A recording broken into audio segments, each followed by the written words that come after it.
Google, turn on dining light.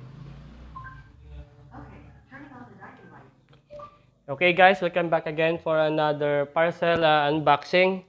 And marami tayong hunt na toys kay Ma'am Kia Potts, Silex, and Hard Toys. Yan, isa siyang legit seller guys from Baguio.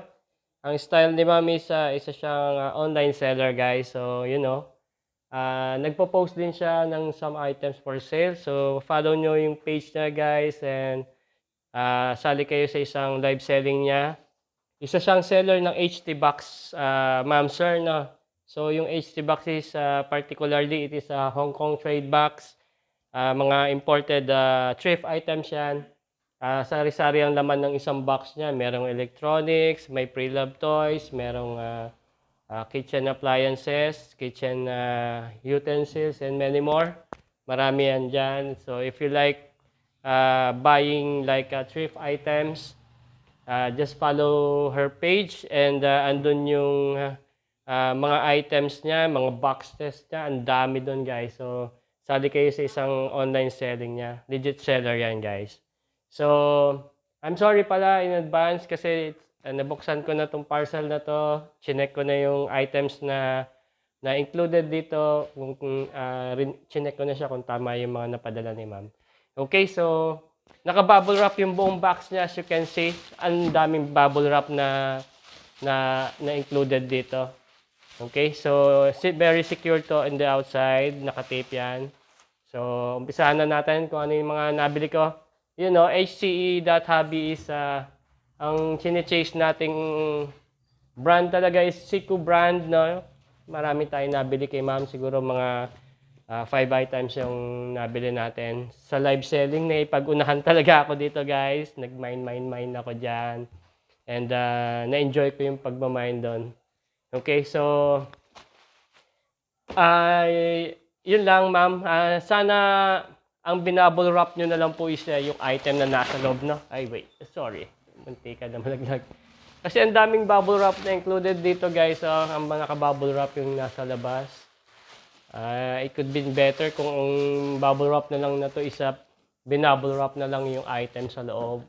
Just to make it more secured. Although, okay lang din naman sa akin kasi yung item na nasa loob na nabili natin may mga individually naka-box yan. May kanya-kanyang box. So, okay na rin. Pero sa dami na itong bubble wrap, it could be better kung ito na lang ang binubble wrap, no? Yung item natin na nasa loob. Kasi itong nasa labas, titapan lang naman ni courier. Okay. So anyway, may binigay si ma'am sa akin na free. Thank you very much yung free na to. Okay, so umpisa na natin ang marami-raming magiging busy rin ako nito on the following days kasi kailangan ko gawa na individual diecast toy review. This video is for unboxing purposes only, no guys? So stay tuned na lang po. Okay, so umpisahan natin sa yung pinakamalaki. Ayan, no? Yan. Okay, isa siyang 1:32 scale na farm truck licensed by class. Ito siya. Class. May trailer tayo para dito na 1:32 red pero John Deere yung brand nun, yung licensed by John Deere yun. Ang laki nito guys, ang heavy din. Weight satisfaction dito, check na check. Sa laki niya, sa bigat niya. May satisfaction feeling. Okay, so as you can see, itong na-mind ko kay ma'am is very aware of this condition. This is a pre-love item, so pre-love toys. I'll consider it pre-love. But I assume na mint condition nasa loob dun na toy. Bad box yung individual packaging niya. Yung original box ng toy, pero good condition tong yung toy nasa loob. It is a mirror mint or mint condition. Okay, so ito na yung una. Okay, so pangalawa, ito 1:87 scale na Volvo excavator. Very nice din. Okay. Bumaha talaga ng Siku brand doon sa box ni ma'am. And buti na naka-join ako sa ano niya, sa live selling niya yun. Actually, 2 days kong inaano yun, inaabangan.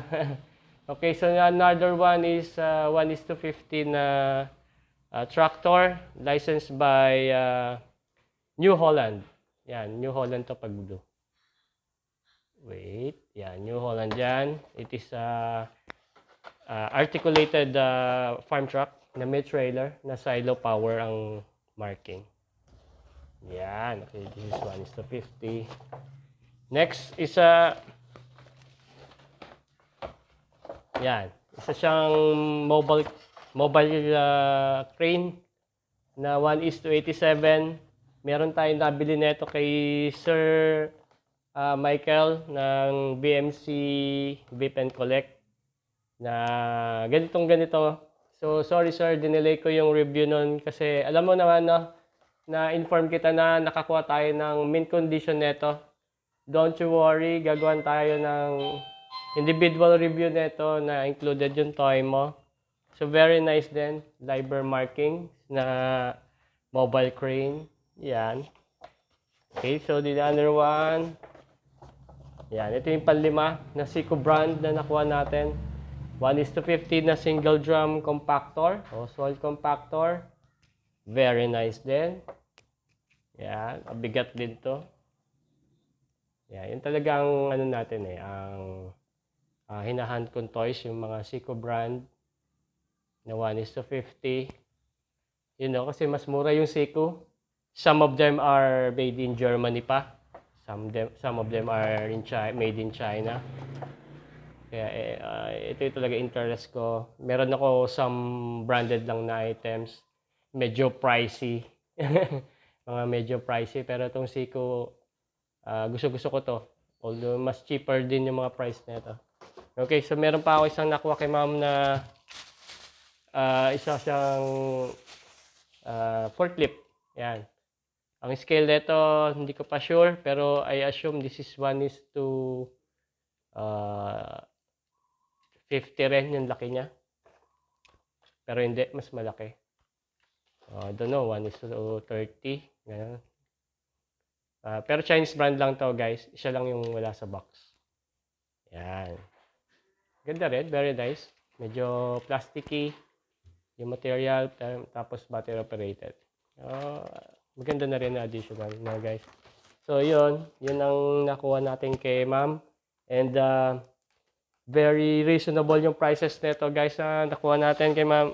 Ang price nito hindi ko pwedeng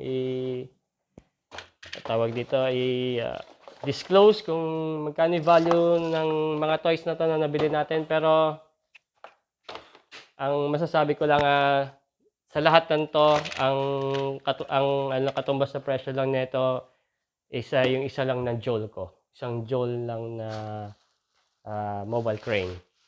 Tama ba?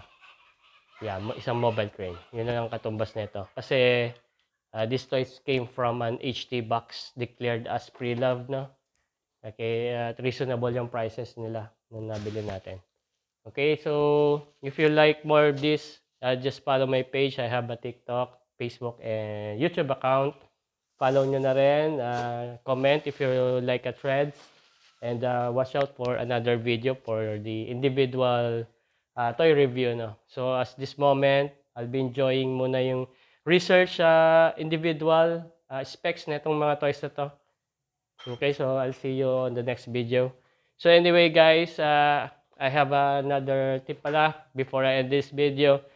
Doon sa mga live selling, you have to be a responsible buyer guys. If you mind something, it is considered sold na, no guys. So hindi mo na pwedeng isoli yon sa seller unless you are kinakancel mo siya on a live selling.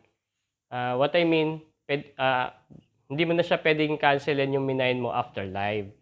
Yon. So be responsible enough, no? Kasi syempre yung mga seller na yan nagpapagod din yan, may mga puhunan din yan, no?